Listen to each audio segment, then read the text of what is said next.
Friends, today we shall discuss on some significant terms used under GST regime. It is very important for you to understand correct meaning of exempt supply, nil rated supply, non-taxable supply and zero rated supply. आप इस video में देखेंगे कि कौन कौन से supply के case में आपको आईटीसी का बेनिफिट मिलेगा, साथ ही किस प्रकार के सप्लाई के केस में आप अनयूटिलाइज्ड आईटीसी का रिफंड ले सकते हैं। फ्रेंड्स, यदि आपने इस YouTube चैनल को सब्सक्राइब नहीं किया है तो please subscribe it and click on the bell icon for timely notification of our informative video. यहाँ हम लोग शुरुआत करते हैं एक एग्जाम्पल से, जिसमें आपको यह बताना है कि कौन सा सप्लाई जीरो रेटेड सप्लाई है और कौन सा सप्लाई नील रेटेड सप्लाई माना जाएगा। तो फ्रेंड्स, सपोज एक सप्लायर ABC प्राइवेट लिमिटेड है, जिसका principal place of business Kolkata में है। इसने आयरन एंड स्टील, जिसके ऊपर GST का रेट 18% है, का एक्सपोर्ट बांग्लादेश में किया। फिर यही सप्लायर अनब्रांडेड राइस का सप्लाई, जिसके ऊपर GST का रेट 0% है, सिलीगुड़ी के एक ट्रेडर को किया। तो अब आपको यह बताना है कि इन दोनों सप्लाई में जीरो रेटेड सप्लाई आप किसे मानेंगे, 18% वाले आयरन एंड स्टील के सप्लाई को या 0% वाले राइस के सप्लाई को। आप लोग इसे कमेंट बॉक्स में लिखकर बता सकते हैं। चलिए एक दूसरा एग्जाम्पल लेते हैं। दिल्ली बेस्ड एक registered person XYZ private limited UAE में अनब्रांडेड राइस का सप्लाई किया है, जिसके ऊपर GST का रेट 0% है। वहीं इस सप्लायर ने उसी अनब्रांडेड राइस का, जिसके ऊपर GST का रेट 0% है, राजस्थान में सप्लाई किया है।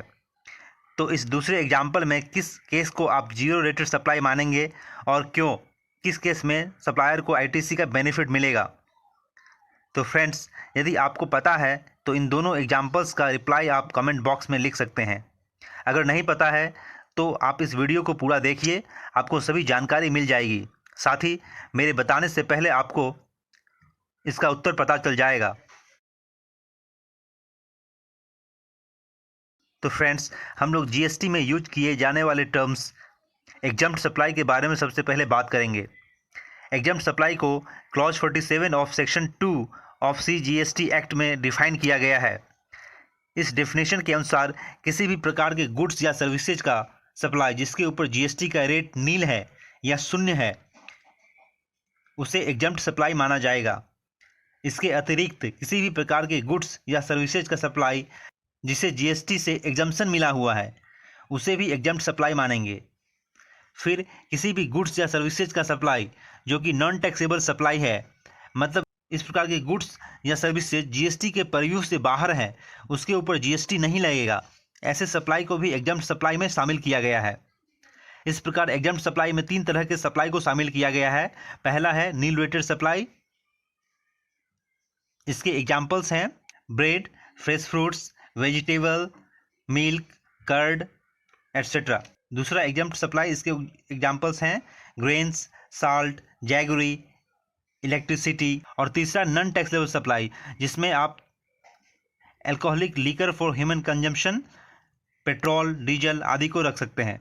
फिर हम लोग GST में यूज होने वाले टर्म नॉन टैक्सेबल सप्लाई के बारे में बात करते हैं। तो मैंने नॉन टैक्सेबल सप्लाई के बारे में अभी बताया है, लेकिन CGST एक्ट में इसके बारे में क्या कहा गया है, एक बार इसे हम लोग देखेंगे। तो नॉन टैक्सेबल सप्लाई को क्लॉज 78 ऑफ सेक्शन 2 में डिफाइन किया गया है।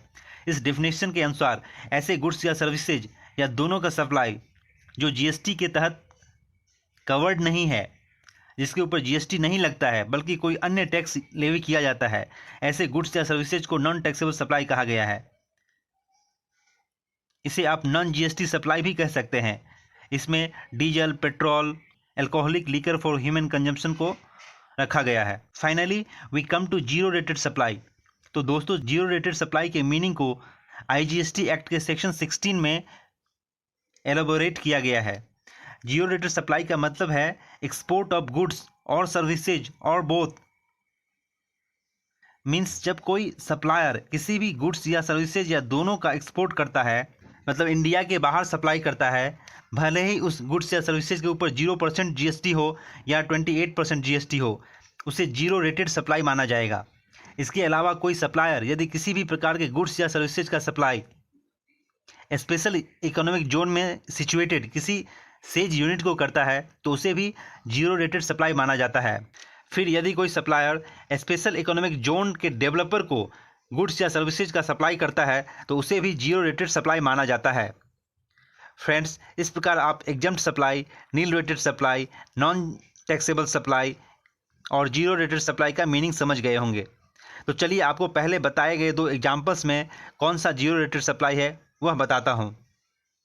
दोनों एग्जाम्पल्स में जो एक्सपोर्ट हुआ है वह जीरो रेटेड सप्लाई है और जो सप्लाई विद इन इंडिया हुआ है वह नील रेटेड सप्लाई है। फ्रेंड्स, इन सभी प्रकार के सप्लाई में आईटीसी का क्या रोल होगा, साथ ही किस केस में आप अनयूटिलाइज्ड आईटीसी का रिफंड ले सकते हैं, इससे रिलेटेड मैटर को आप नेक्स्ट वीडियो में देखेंगे। That's all in this video. यदि आपको यह वीडियो अच्छा लगा हो तो इसे लाइक और शेयर करें और इस यूट्यूब चैनल को सब्सक्राइब कर बेल आइकन को प्रेस कर लें। Friends, thanks for watching and subscribing.